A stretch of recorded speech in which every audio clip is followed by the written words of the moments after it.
तो ऐसा लग रहा था कि पता नहीं आज क्या होगा, कैसे होगा। लेकिन भैया करने कराने वाले कन्हैया हैं, हमारे भोले बाबा हैं, उन्होंने ये कथा कराई है। सुनने वाले भी भोले बाबा ही हैं। तो भले ही चाहे कैसी भी परिस्थिति रही हो, लेकिन भोले बाबा ने आज लगभग सारी कथा सुन ही ली। और अब समय है भगवान के विवाह का।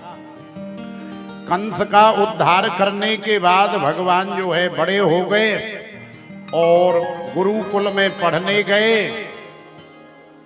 आकर के उद्धव को भी भगवान ने प्रेम का पुट लगवाया और महाराज फिर जरासंध के साथ 17 बार युद्ध लड़ा, हर बार उसे हराया। लेकिन इस बार ब्राह्मणों की रक्षा करने के लिए भगवान रण छोड़ करके भाग गए। 18वीं बार में रण छोड़ कहलाए और सीधे चले गए द्वारिका में, सीधे चले गए समुद्र में।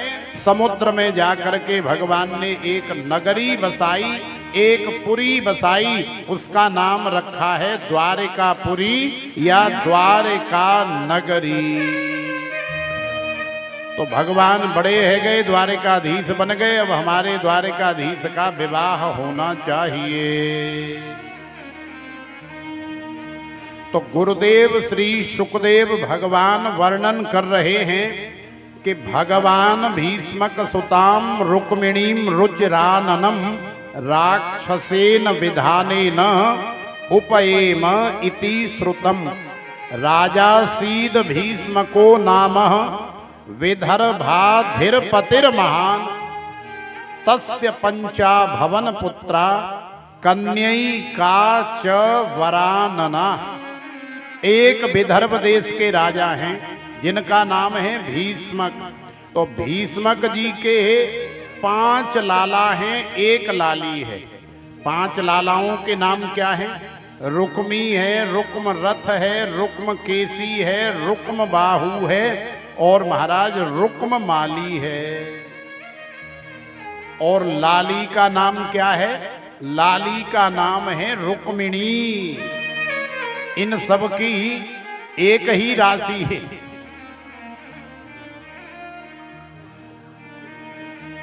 पांचों भाई और 6वीं बहन सबकी एक ही राशि है। कौन सी राशि है? तुला राशि है, क्योंकि सब रा वाले ही हैं। रुक्मी, रुक्मरथ, रुक्म केसी, रुक्म बाहु और रुक्म माली और रुक्मिणी, 6 के 6 सब रा वाले ही हैं, हमारे राम जी वाले हैं।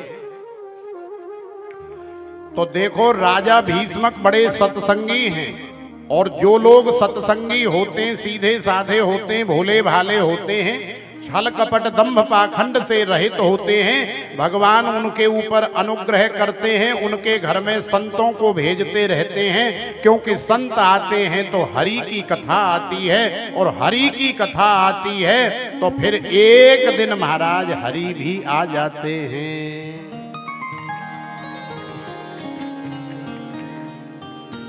तो हमारे राजा भीष्मक जो है सत्संगी हैं और राजा भीष्मक के यहाँ संतों का आना जाना लगा ही रहता है।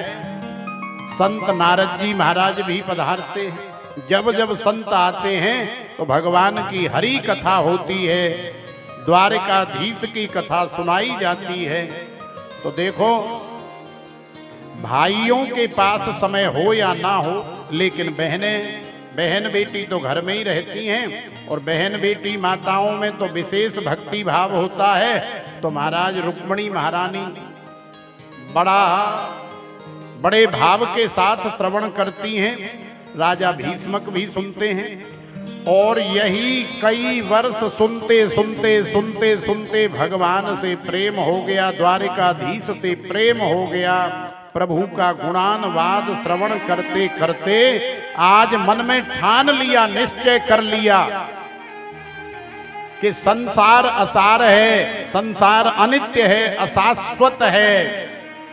मैं केवल और केवल भगवान की हूं, मैं केवल और केवल द्वारिकाधीश की हूं। यदि मैं विवाह करूंगी तो द्वारिकाधीश से करूंगी और नहीं तो महाराज मैं विवाह ही नहीं करूंगी। जैसे ही बड़े भैया रुक्मी को पता लगा तो टेंशन हो गई। घर में पता लग जाए कि हमारी बहन जो है किसी से प्रेम करती है तो टेंशन हो जाती है कि कहीं हम इसकी शादी की बात चलाएं और ये महाराज रातों रात कहीं रफू चक्कर हो गई, कहीं 9-2-11 हो गई तो और फजीयतें हो जाएंगी। तो रुक्मी को टेंशन हो गई। रुक्मी ने सोचा कि इसके सिर में प्रेम का, प्यार का ऐसा भूत सवार है कि यदि इसे पता लग गया कि वो बालक हमें मंजूर नहीं है, पसंद नहीं है, तो महाराज ये कोई भी कदम उठा सकती है। इसलिए क्या किया जाए कि तुरंत आनन फानन में इसके हाथ पीले कर दिए जाएं और इसे शादी ब्याह करके विदा कर दिया जाए। क्योंकि ये प्यार, प्रेम, एक दूसरे के प्रति आकर्षण, लगाव, ये केवल तभी तक रहता है जब तक ब्याह नहीं होता है। जब तक ब्याह नहीं होता है सारी सारी रात फोनों में लगे रहते। जब तक ब्याह नहीं होता है महाराज नेक समय मिल जाए, घर में भैया बैठा है, मम्मी बैठी है, पापा बैठे हैं, भाभी भी है, पता न लग जाए किसी को, इसलिए बाथरूम में जाके भी हालचाल बता दिया करते। तो ये सब केवल और केवल शादी से पहले, विवाह से पहले का ऐसा आकर्षण होता है कि ये सबको होता है। लेकिन शादी ब्याह होने के बाद, ब्याह होने के बाद जो सारी सारी रातें कसमें खाते खाते, वादे करते करते महाराज थकते नहीं थे, अघाते नहीं थे। अनलिमिटेड काल चल रही है, काल काटने का ही नाम नहीं लेते थे। आज शादी के 6 महीने बाद वही दोनों एक दूसरे को देखना नहीं चाह रहे हैं। अरे यदि प्रेम था, प्यार था, तो कहां गया वो प्रेम, कहां गया वो प्यार, कहां गया वो लगाव, कहां गई वो एक दूसरे के प्रति श्रद्धा भावना। तो इसका मतलब ये है कि वो प्रेम नहीं था। इसका मतलब ये है कि वो प्यार भी नहीं था। वो केवल एक जवानी का, युवावस्था का एक अट्रैक्शन था, एक आकर्षण था, एक वासना थी। और आज जब वो वासना पूरी हो गई है, आज जब दोनों पास में रहने लग गए हैं, एक दूसरे के सामने रहने लग गए हैं, तो महाराज अब कोई आकर्षण ही नहीं रहा। तो हमारी रुक्मणी लाली को ऐसा प्रेम प्यार नहीं हुआ है, क्योंकि इस प्रेम में कोई वासना नहीं है, कोई कामना नहीं है। रुक्मणी लाली तो ये सोचती हैं अपने मन में कि यदि मुझे द्वारिकाधीश मिले तो मिल जाए, और यदि नहीं मिले तो भी कोई बात नहीं है, मैं संपूर्ण जीवन ऐसे ही रह लूंगी, लेकिन किसी और का वर्ण नहीं करूंगी। तो देखो ऐसा प्रेम होना चाहिए भगवान से कि अनिर्वचनीयम प्रेम स्वरूपम मुका स्वादनवत प्रकाशते क्वापि पात्रे गुण रहितम कामना रहितम प्रतिक्षण वर्धमानम अविच्छिन्नम सूक्ष्मतरम अनुभव रूपम तदेव साध्यताम, तदेव साध्यताम। आज रुक्मी ने आनन फानन में ये फैसला ले लिया है। अब इतनी जल्दी कौन मिलेगा, तो अपने ही मित्र शिशुपाल के साथ में रिश्ता गुप्त तरीके से तय कर दिया है। देख भाई शिशुपाल, कल सगाई करेंगे और परसों जो है तू बारात लेकर के आ जा, 2 ही दिन में ब्याह करना है।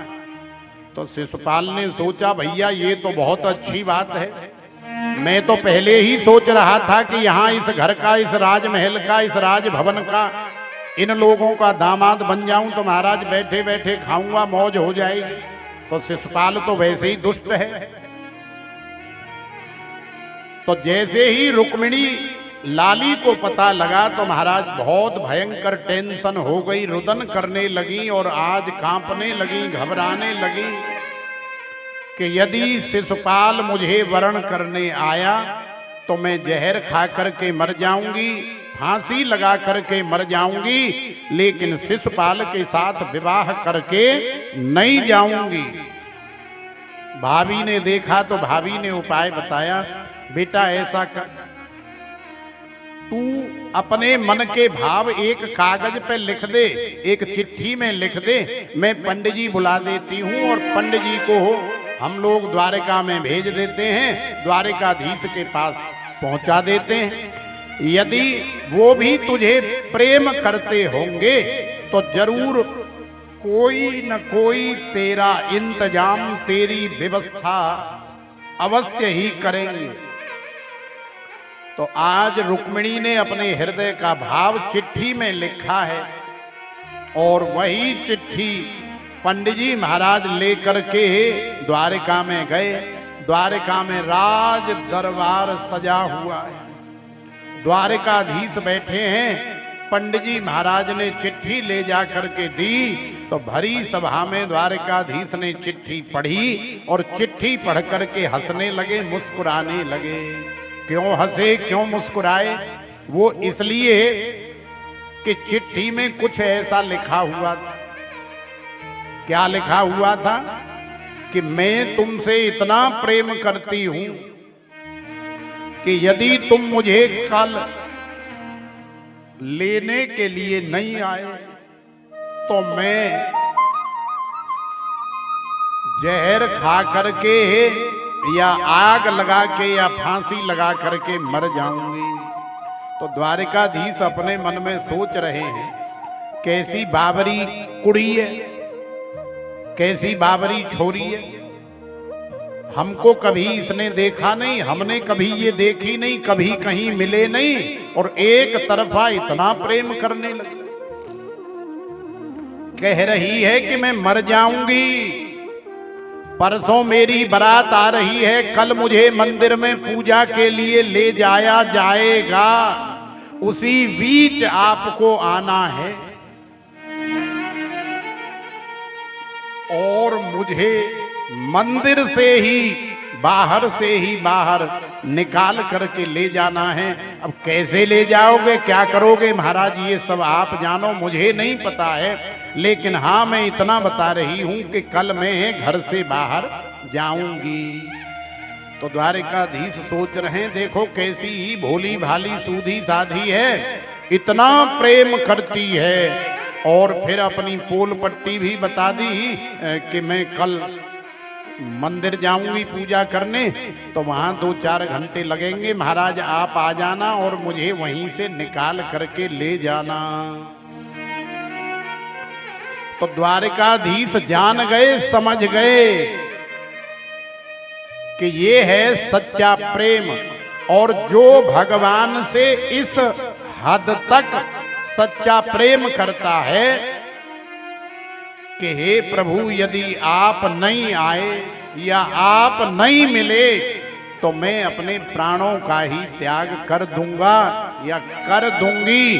तो फिर भगवान को आना पड़ता है और फिर भगवान को हमें मिलना पड़ता है, ले जाना पड़ता है, गले लगाना पड़ता है। तो आज रुक्मिणी महारानी गौरी मैया की पूजा करने मंदिर में जा रही हैं और इधर महाराज हवा के वेग से हमारे द्वारिकाधीश भगवान रथ लेकर के तड़ तड़ तड़ तड़ तड़ तड़ करते हुए, उड़ते हुए चले आ रहे हैं।